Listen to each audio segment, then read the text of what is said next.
Hello creative people, welcome here. আপনার কি মনে হয় $1 কি কখনো $1 সমান হতে পারবে? আর যদি হয়েও যায় তাহলে আমাদের জীবনের উপর কীরূপ প্রভাব ফেলবে? অনেক ইন্টারেস্টিং একটা কাহিনী আছে টাকার ভ্যালু নিয়ে।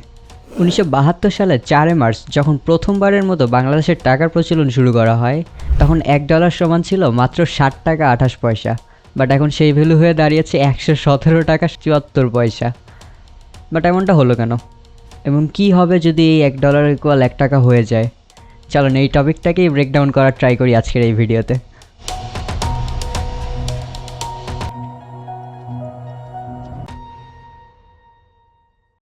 চলেন পুরো বিষয়টাকে একদম বেসিক থেকে ইজি ওয়েতে ব্রেকডাউন করা যাক।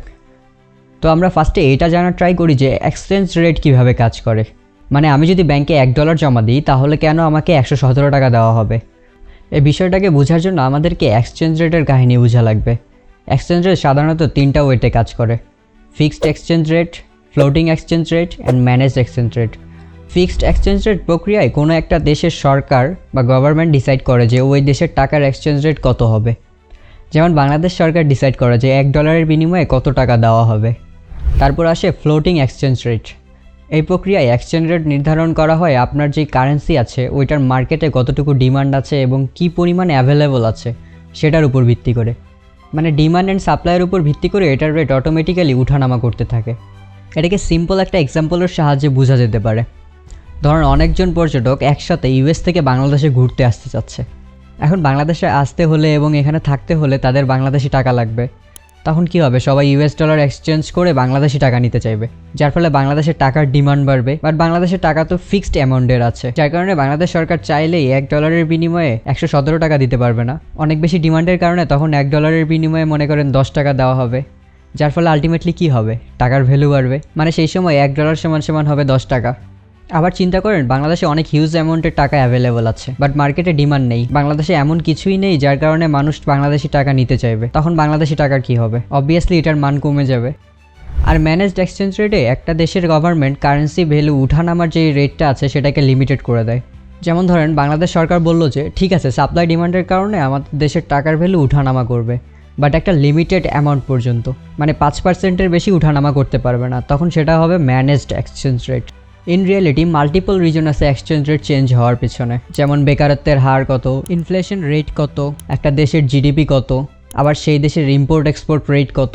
এগুলো সব কিছুর উপর ডিপেন্ড করে এক্সচেঞ্জ রেট কাজ করে। আমরা যদি টাকার হিস্ট্রি দেখে আসি, আমরা দেখতে পাবো যে 1972 সালের পর থেকে প্রতিনিয়ত বাংলাদেশি টাকার মান কমে আসছে। সর্বপ্রথম 1983 সালে বাংলাদেশের টাকার মান কমানো হয়। তারপরে 1990 শতকে কয়েকবার বাংলাদেশের টাকার মান কমানো হয়। 1991 সালে $1 সমান ছিল 35 টাকা। তারপর 2000 সালের শুরুর দিকে আবার টাকার মান কমানো হয়। 2003 সাল যদি আমরা চিন্তা করি তখন $1 হয়ে দাঁড়ায় 57 টাকা। তারপর থেকে কন্টিনিউয়াসলি টাকার মান কমতেই থাকে। 2020-21 সালের দিকে কোভিড-19-এর কারণে গ্লোবালি যে অর্থনৈতিক চাপ দেখা দেয় তখন টাকার মান ড্রামাটিক্যালি কমে যায়, যা এখন $1 সমান 118 টাকা হতে যাচ্ছে। টাকার মান কমার পেছনে কয়েকটি উল্লেখযোগ্য কারণ আছে, যেমন আমদানির থেকে রপ্তানি কমে যাওয়া।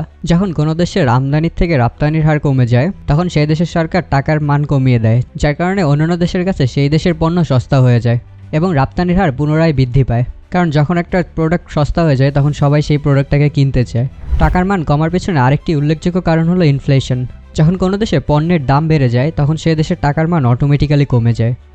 টাকার মান কমার পেছনে সবথেকে উল্লেখযোগ্য কারণ হলো ইন্টারন্যাশনাল লোন নেওয়া। একটা এক্সাম্পলের সাহায্যে এটাকে বোঝা যেতে পারে। ধরেন আমি বাংলাদেশ সরকার, আমার দেশে আমি একটা ইন্টারন্যাশনাল এয়ারপোর্ট বানাইতে চাচ্ছি, যার জন্য আমি 100 টাকা লোন নিলাম এবং সেই 100 টাকা থেকে আমি 70 টাকা খরচ করলাম সেই এয়ারপোর্টটাকে মেক করতে। এখন বর্তমানে আমার কাছে আছে মাত্র 30 টাকা, বাট আমাকে এখন 100 টাকা লোন পে করা লাগবে। আমার কাছে তো 100 টাকা নাই, আমি দিব কিভাবে? বাট এটা মনে রাখেন, আমি তো বাংলাদেশ সরকার, আমার কাছে টাকার কন্ট্রোল আছে। এখন আমি লোন পে করার জন্য আরও 100 টাকা এক্সট্রা প্রিন্ট করলাম। আমার কাছে এখন আছে 130 টাকা। সেই টাকা থেকে আমি 100 টাকা দিয়ে বললাম, নাও ভাই এটা তোমার 100 টাকা। লোন তো পে হয়ে গেল। বাট যদি অন্যভাবে দেখা যায় তাহলে দেখা যাবে যে আমার টাকার সাপ্লাই বাড়লো, যার কারণে টাকার ডিভ্যালুয়েশন হলো। এখন আমার 30 টাকার সমান 130 টাকা।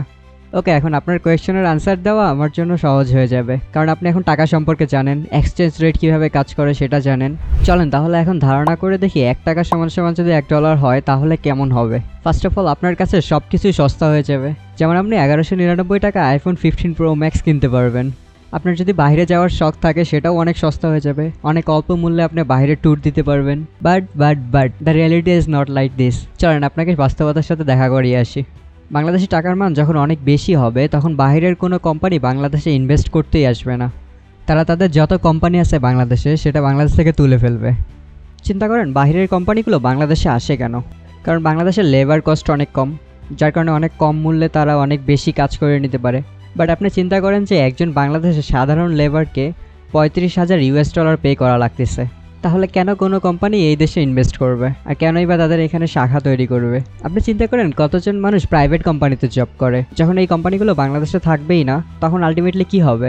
আনএমপ্লয়মেন্ট বাড়বে, শুধুই বাড়বে না অনেক বেশি পরিমাণে বাড়বে। তারপর বাংলাদেশে যে কোম্পানিগুলো আছে যেগুলো দেশের বাইরে প্রোডাক্ট রপ্তানি করে, তারা প্রোডাক্ট রপ্তানি করতেই পারবে না, কারণ টাকার মান অনেক বেশি হওয়ার কারণে প্রোডাক্টের দামও অনেক বেড়ে যাবে, কেউ চাইলেও কিনতে পারবে না, এমন আরও অনেক প্রবলেম দেখা দেবে। এখন আপনার মনে কোয়েশ্চেন আসতে পারে, তাহলে টাকার মান বেশি হলে ভালো নাকি কম হলে ভালো?